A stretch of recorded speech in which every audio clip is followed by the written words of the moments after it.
Hello बच्चों, स्वागत है आपका इस वीडियो में। मेरा नाम है विशाल तिवारी और आज हम बात करने वाले हैं मोशन इन अ प्लेन के लेक्चर नंबर 10 की। इससे पिछले वाले वीडियो में हमने स्टार्ट किया था एंगुलर मोशन। हमने समझा था कि एंगुलर मोशन एग्जैक्टली है क्या, एंगुलर डिस्प्लेसमेंट हम कैसे निकालते हैं, उसकी यूनिट क्या होती है, उसकी डायरेक्शन क्या होती है, उसका डायमेंशन क्या होता है। हमने डिफरेंट चीज़ें करी थी। हमने ये भी देखा था कि एंगुलर डिस्प्लेसमेंट और लीनियर डिस्प्लेसमेंट के बीच में क्या डिफरेंसेस हैं, दोनों में क्या डिफरेंसेस हैं। आज की इस वीडियो में हम बात करने वाले हैं कि एंगुलर मोशन और लीनियर मोशन के बीच में क्या रिलेशनशिप है। ठीक है, एक ऐसा एक्सप्रेशन डिराइव करेंगे जो इन दोनों टर्म्स के रिलेशन को डिफाइन करेगा।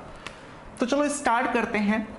रिलेशन बताने से पहले मैं आपको एक फॉर्मूला बताऊंगा जो हो सकता है कि आप में से कई लोगों को पता हो सकता है ना पता हो। तो ध्यान से देखना, कोई सर्कुलर आर्क है, कोई सर्कुलर आर्क है। सर्कुलर आर्क क्या होता है? किसी भी सर्किल का पार्ट, जैसे मान लो ये है सर्किल और इसका सिर्फ आपने एक पार्ट लिया, मैं बोल देता हूं सिर्फ आपने ये वाला पार्ट लिया, ये एक सर्कुलर आर्क है जिसका सेंटर यहां पे है। तो अगर ये सेंटर पे थीटा एंगल बना रहा है, अगर ये सर्कुलर आर्क सेंटर पे थीटा एंगल बना रहा है, तो इस आर्क की जो लेंथ होती है, लेंथ ऑफ आर्क, इस आर्क की लेंथ कितनी होती है? Angle into r, angle into r. R क्या है यहां पर? आर है रेडियस। ठीक है, हो सकता है पता हो आपको। सो लेंथ ऑफ आर्क, ये आर्क की लेंथ क्या होगी? वो एंगल इनटू रेडियस के बराबर होगी। एक चीज और, एंगल को हमें रेडियन में पुट करना है, डिग्री में नहीं पुट करना। अब देखो यहां पे हम लोग ऐसे लिख सकते हैं कि length of arc equal to theta into r, और थीटा को किसमें पुट करना है? रेडियन में पुट करना है। सपोज दैट ये कंप्लीट सर्किल होता, एक कंप्लीट सर्किल होता, तो उस केस में एंगल कितना ड्रॉ होता? अगर ये कंप्लीट सर्किल होता तो हम बोलते कि ये पूरे का पूरा मिला के सेंटर पे कितना एंगल बना रहा है? सेंटर पे 2 पाई एंगल बना रहा है। ठीक है, यहां से अगर शुरू किया तो फिर पूरे का पूरा घूम जा रहा है, और पूरे का पूरा एंगल कितना होता है? 360 होता है। ठीक है, सो 2 पाई एंगल बना रहा है। अब इसकी जो लेंथ होगी, लेंथ ऑफ दिस आर्क, हमें समझ में ये बात आ रही है कि अगर हम पूरी लेंथ की बात करेंगे तो क्या हो जाएगा? सरकमफ्रेंस हो जाएगा। तो अगर इसकी लेंथ को निकालेंगे, पूरे आर्क की लेंथ को यहां से शुरू करके पूरी की लेंथ निकालेंगे, तो इस फॉर्मूले के अकॉर्डिंग क्या आएगा? एंगल कितना है? एंगल है 2 पाई, और रेडियस कितना है? आर है। सो 2 पाई आर। हमें ये चीज पता चल गई कि इस फॉर्मूले से 2 पाई आर आया, और यही क्या होता है? सरकमफ्रेंस होता है। ठीक है, सरकमफ्रेंस। मैंने आपको ये इसलिए करके दिखाया क्योंकि 2 पाई आर हम सभी को पता होता है सरकमफ्रेंस है, बट कई लोगों को ये फॉर्मूला नहीं पता होता है, तो ये चीज भी यहीं से आई है। ठीक है, चलो ये चीज हमारी क्लियर हो गई कि आर्क की लेंथ और एंगल के बीच में क्या रिलेशन होता है। अब बात करते हैं relation between linear displacement and angular displacement. ध्यान से समझना, रिलेशन बिटवीन लीनियर डिस्प्लेसमेंट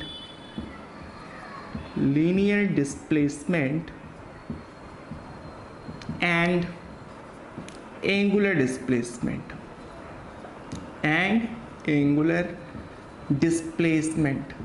हम सभी को पता है कि लीनियर डिस्प्लेसमेंट और एंगुलर डिस्प्लेसमेंट कैसे निकालते हैं, ये चीजें हमको पता है।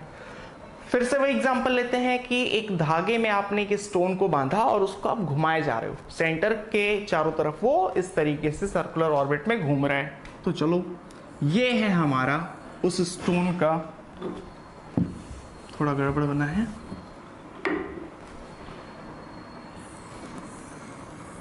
ये है उस स्टोन का पाथ, ये है हमारी एक्स एक्सिस, ये है हमारी वाई एक्सिस। अब आप देखना, मान लो कि स्टोन इनिशियली कहां पर था? स्टोन यहां पर था, इनिशियली यहां पर था, ये धागा जुड़ा हुआ है, और स्टोन थोड़ा सा आगे बढ़ा, यहां से स्टोन यहां पर आ गया, स्टोन यहां से यहां पे आ गया, तो एंगुलर डिस्प्लेसमेंट क्या हुआ, हम बोलेंगे एंगुलर डिस्प्लेसमेंट क्या है, ये वाला एंगल होगा। ठीक है, स्टोन इनिशियली यहां पे था, थोड़ा सा आगे बढ़ गया, बहुत थोड़ा सा ले रहे हैं। सो अगर बहुत थोड़ा सा आगे बढ़ा है तो उसको हम लोग डेल्टा थीटा ना लिख के क्या लिखेंगे, हम लिखेंगे डी थीटा। डी क्या रिप्रेजेंट कर रहा है, हम सभी को पता है डी रिप्रेजेंट कर रहा है कि थीटा बहुत ही ज्यादा स्मॉल है, थीटा बहुत ज्यादा स्मॉल है, ये चीज समझ आती है। अब अगर थोड़ा सा डिस्प्लेस हुआ है तो ये वाली लेंथ कितनी होगी, ये वाली लेंथ होगी ds, ये वाली लेंथ कितनी होगी ds, यानी कि लीनियर डिस्प्लेसमेंट ये कितना होगा ds होगा। और एंगुलर डिस्प्लेसमेंट, अगर एंगुलर डिस्प्लेसमेंट की बात करें तो कितना होगा डी थीटा होगा। ये चीज हमें पता है भाई, स्टोन का इनिशियल पोजीशन ये था, फाइनल पोजीशन ये है, यहां से यहां पहुंच गया है, तो ये हो गया लीनियर डिस्प्लेसमेंट। अब मैं आपको रीजन बता रहा हूं कि मैंने क्यों बहुत ही छोटा सा हिस्सा लिया। देखो, अगर आप मान लेते कि स्टोन यहां से यहां चला गया, स्टोन यहां से यहां पे चला गया, तो उस केस में क्या होता, जो लीनियर डिस्प्लेसमेंट आता वो ये वाली लेंथ ना होती, आर्क की लेंथ ना होती, वो कौन सी लेंथ होती, इनिशियल से फाइनल तक ये जो डायरेक्ट लाइन ज्वाइन कर रही है। ठीक है, उस टाइम पे लीनियर डिस्प्लेसमेंट ये होता। बट इस केस में आप देखो, अगर हमने बहुत छोटा सा पार्ट लिया है तो जो लीनियर डिस्प्लेसमेंट है वो आर्क पर ही है, वो आर्क पर ही है। तो हम लोग क्या बोल सकते हैं कि लीनियर डिस्प्लेसमेंट ये इस आर्क की लेंथ के बराबर है। सिर्फ यही रीजन है, इसीलिए हमने बहुत स्मॉल सा पोर्शन लिया है। ठीक है, आई होप कि आपको समझ आ गया होगा। अब लीनियर डिस्प्लेसमेंट कितना है, डी थीटा है, सॉरी लीनियर डिस्प्लेसमेंट ds है, एंगुलर डिस्प्लेसमेंट डी थीटा है। और इससे पहले हमने एक फॉर्मूला पढ़ के रखा है, फॉर्मूला क्या था, फॉर्मूला था length of arc, length of arc ये क्या होता था, एंगल इनटू रेडियस। अभी हमने ये फॉर्मूला पढ़ा था। सो लेंथ ऑफ आर्क, आप सिर्फ इस आर्क को देखो, सिर्फ हम लोग इतने की बात कर रहे हैं। सो लेंथ ऑफ आर्क क्या रिप्रेजेंट कर रहा है, लेंथ ऑफ आर्क रिप्रेजेंट कर रहा है ds को, मतलब लीनियर डिस्प्लेसमेंट को। लेंथ ऑफ आर्क किसको रिप्रेजेंट कर रहा है, ds को रिप्रेजेंट कर रहा है। एंगल कितना होगा, एंगल होगा डी थीटा, और रेडियस ये है हमारी लेंथ, यानी कि धागे की जो लेंथ है वो कितनी है, r है। सो ये हो गया डी थीटा इंटू r। अब आप इस फॉर्मूले से क्या निकाल सकते हो, आप वैल्यू निकाल सकते हो कि अगर आपको एंगुलर डिस्प्लेसमेंट की वैल्यू पता है और रेडियस आपको पता है तो फिर आप लीनियर डिस्प्लेसमेंट निकाल सकते हो। बट याद रखना ये तब के लिए है जब एंगल हमारा बहुत ज़्यादा छोटा हो। ठीक है, तो चलो ये चीज़ समझ आ गई। अब आप एक चीज़ पे गौर करना, लीनियर डिस्प्लेसमेंट क्या होता है, एक वेक्टर क्वांटिटी होती है, हम सभी को पता है लीनियर डिस्प्लेसमेंट एक वेक्टर क्वांटिटी होती है। ठीक इसी तरीके से एंगुलर डिस्प्लेसमेंट भी एक वेक्टर क्वांटिटी होती है, और एंगुलर वेलोसिटी की एंगुलर डिस्प्लेसमेंट का डायरेक्शन निकालना हमने पिछले वाले वीडियो में सीखा था। सो ये भी एक वेक्टर क्वांटिटी है, इसके पास भी अपनी डायरेक्शन है, इसके पास भी अपनी एक डायरेक्शन है। आर को भी हम मान लेते हैं वेक्टर क्वांटिटी, ये जो है ये वेक्टर आर है। सो ये भी वेक्टर, ये भी वेक्टर, ये भी वेक्टर। ठीक है, अभी इस केस में हमको सिर्फ मैग्नीट्यूड पता चल रहा है, हमको इस केस में सिर्फ और सिर्फ मैग्नीट्यूड पता चल रहा है। कहने का मतलब क्या है, अगर आपको डी थीटा पता होगा कि इतने रेडियन चेंज हुआ है, आपको आर पता है, तो आप डी थीटा और आर पता करके आप ds निकाल लोगे। सपोज दैट ds आ गया 0.003 मीटर, ds आ गया किसी पर्टिकुलर क्वेश्चन में, अगर ds की वैल्यू इतनी आ जा रही है तो यहां से आपको क्या पता चल रहा है कि लीनियर डिस्प्लेसमेंट 0.003 मीटर है, बट इधर है या इधर है इसके बारे में कोई इंफॉर्मेशन नहीं है। ठीक है, समझ पा रहे हो मेरी बात।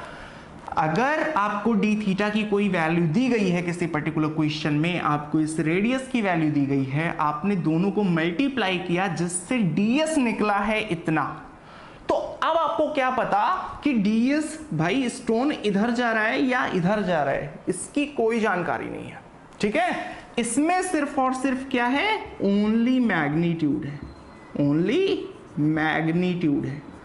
तो अब हमें इसको वेक्टर के फॉर्म में लिखना है, हमको इसे वेक्टर के फॉर्म में लिखना है, जहां से हमको पता भी चल सके कि सिंपली उस फॉर्मूले से जब हम लोग सॉल्व करें तो हमको डायरेक्शन भी निकल के आ जाए कि स्टोन किधर जा रहा।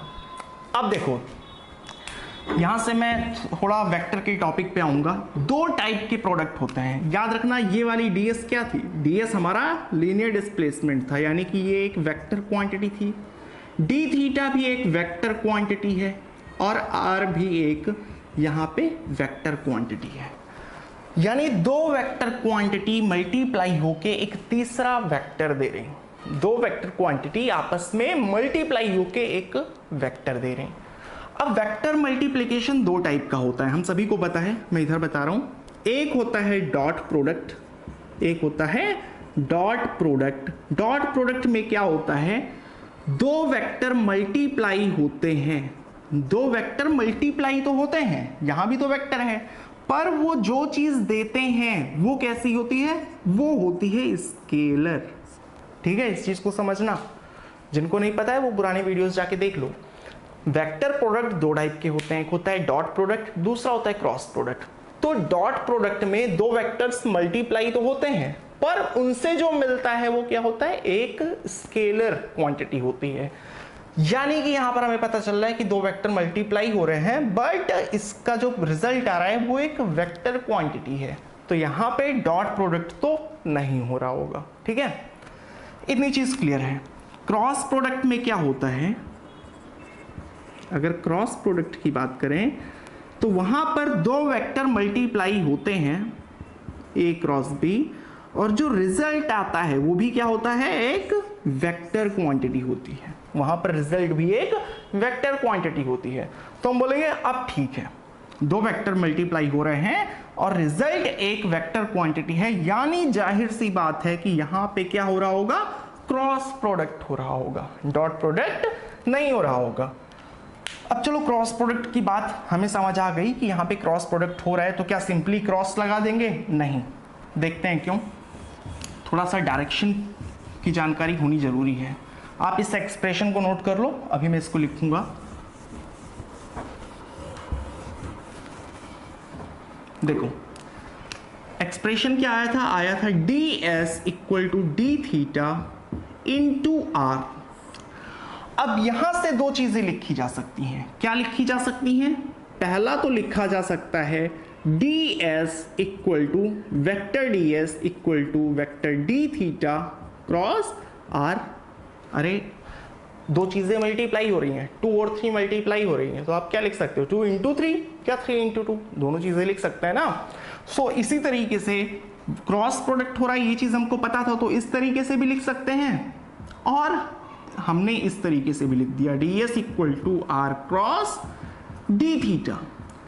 क्या दोनों सेम हैं, क्या दोनों सेम हैं, नहीं, दोनों सेम नहीं है। क्यों नहीं सेम है, जिन्होंने क्रॉस प्रोडक्ट के बारे में डिटेल में पढ़ा है उनको पता है कि ए क्रॉस बी की डायरेक्शन अगर इधर है तो बी क्रॉस ए की डायरेक्शन इधर होगी, अपोजिट। ए क्रॉस बी की डायरेक्शन इधर तो बी क्रॉस ए की डायरेक्शन इधर होगी, ठीक है।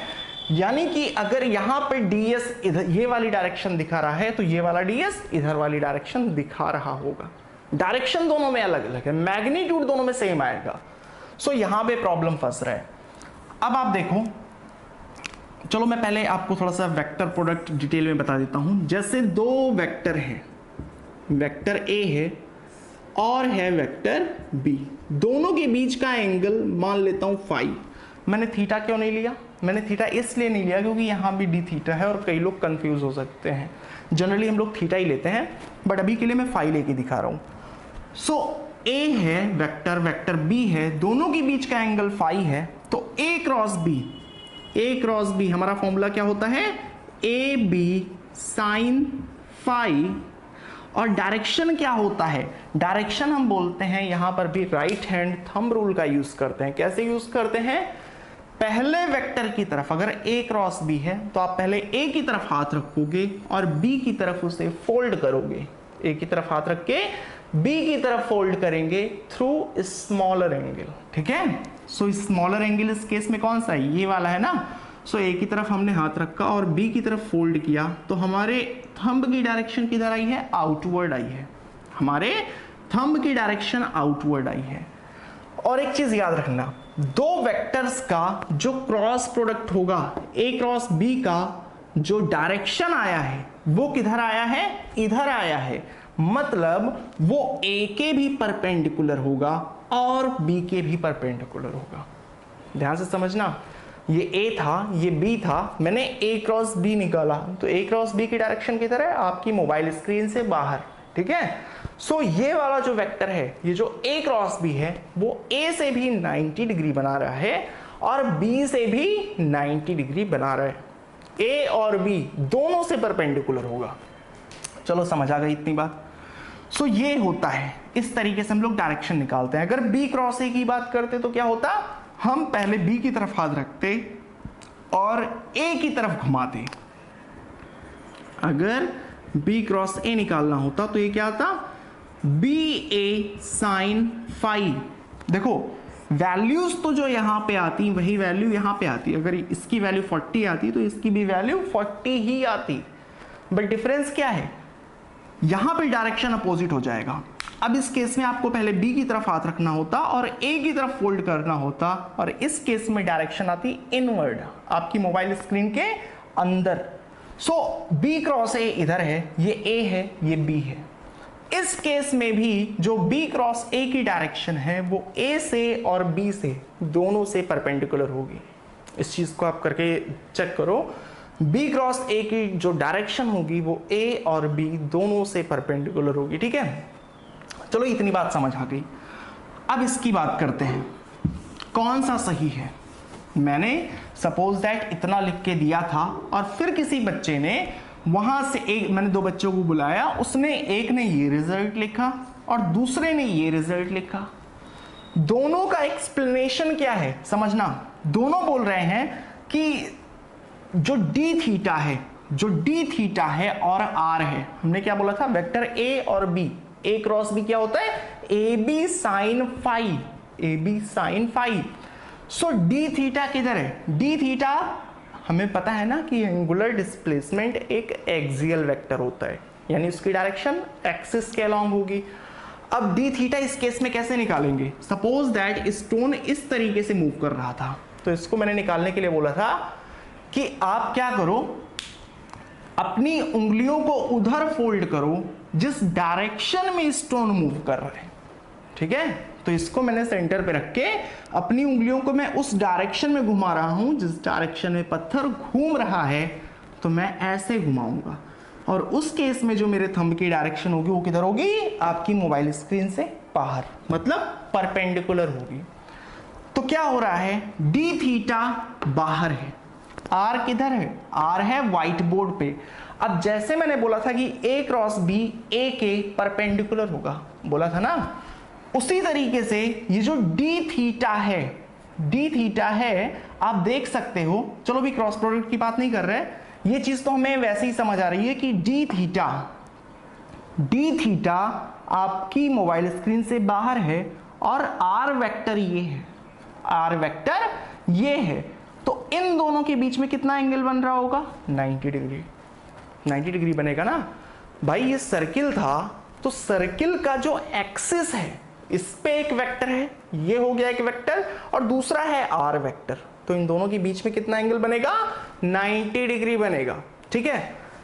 सो हमें डी थीटा क्रॉस आर निकालना है, तो क्या करेंगे, d theta into r into sine phi. Phi क्या होगा, फाई यही होता है ना, एक वेक्टर दूसरे वेक्टर के बीच का एंगल, तो साइन फाई। सो इस केस में 90 डिग्री है, सो साइन 90 या फिर पाई बाई 2। यहां पर भी अगर आप देखो तो क्या आएगा, आर डी थीटा साइन 90 यानी साइन पाई बाई 2। तो वैल्यूज तो यहां पर भी क्या आई, डी थीटा इंटू आर, यहां पर क्या आया, आर डी थीटा।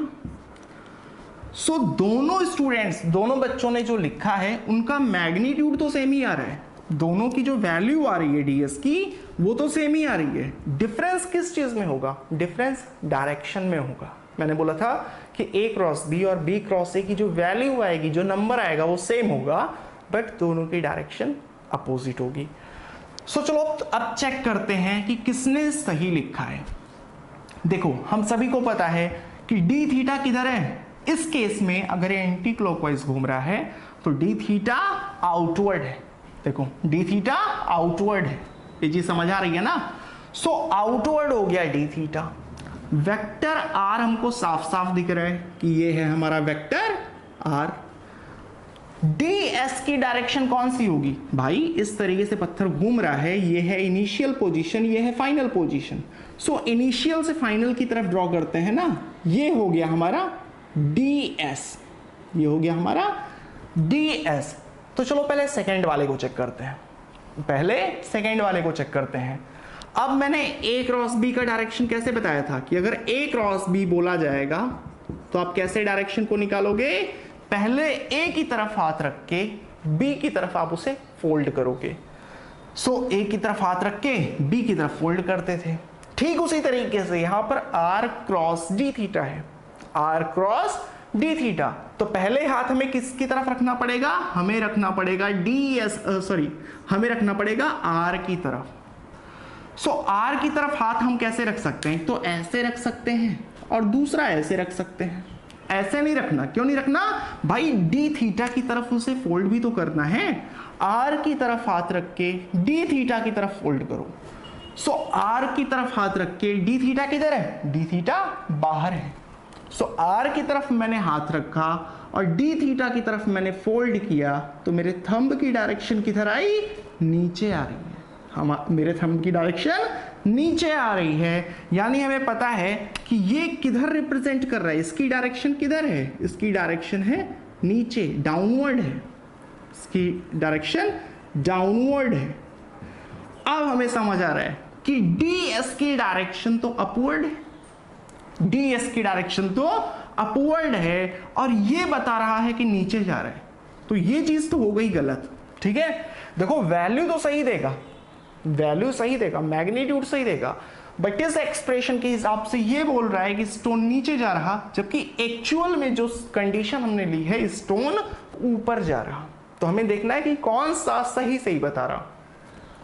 चलो फर्स्ट वाले को चेक करते हैं। यहां पे भी वैल्यू कितनी आ रही है? D theta into r, value सही आ रही है। डायरेक्शन चेक करते हैं। So d theta cross r, अब की बार हमें डी थीटा की तरफ हाथ रख के आर की तरफ फोल्ड करना है। सो डी थीटा किधर है? D theta out of the mobile screen है, ये चीज हमको समझ आ रही है।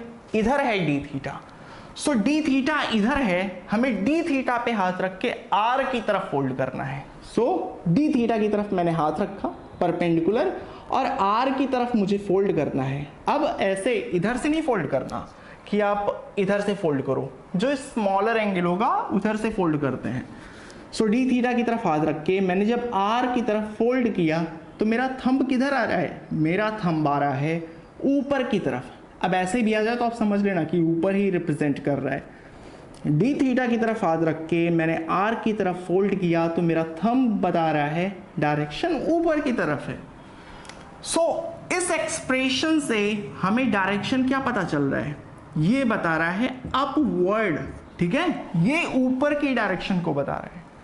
सो अब हम समझ जाएंगे ये DSB किधर है? DSB है अपवर्ड, DSB ऊपर की तरफ है और ये वाला भी ऊपर की तरफ बता रहा है। तो हम बोलेंगे कि ये चीज तो सही है। भाई यहां से हमें जो वैल्यू मिल रही है, जो मैग्नीट्यूड मिल रहा है, ये भी सही मिल रहा है। और क्या मिल रहा है? डायरेक्शन भी सही मिल रहा है। मैग्नीट्यूड और डायरेक्शन दोनों चीजें सही मिल रही हैं, इसीलिए हम इसको रिजेक्ट कर देंगे और इस एक्सप्रेशन को करेक्ट मान लेंगे। ds equal to d theta cross are.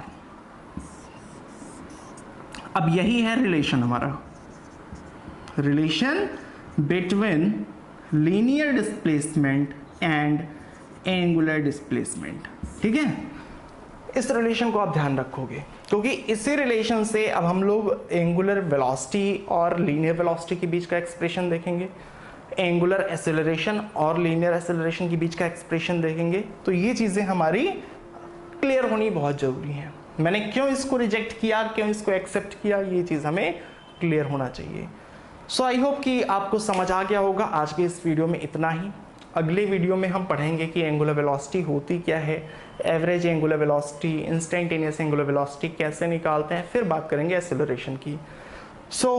Video अगर पसंद आया हो तो वीडियो को लाइक कर देना, चैनल को सब्सक्राइब कर देना। कोई सजेशन हो, कोई नई चीज़ यानी कि आपको पढ़ाने का तरीका अगर उसमें अगर कुछ चेंजेस चाहिए तो मतलब जो कुछ भी हो सके आप कमेंट कर दो, जो भी आपको प्रॉब्लम्स हो रही हो, जो भी आपके डाउट्स हों। मिलेंगे अब आपसे अगले वीडियो में, अपने दोस्तों के साथ शेयर कर देना। तब तक के लिए बाय बाय।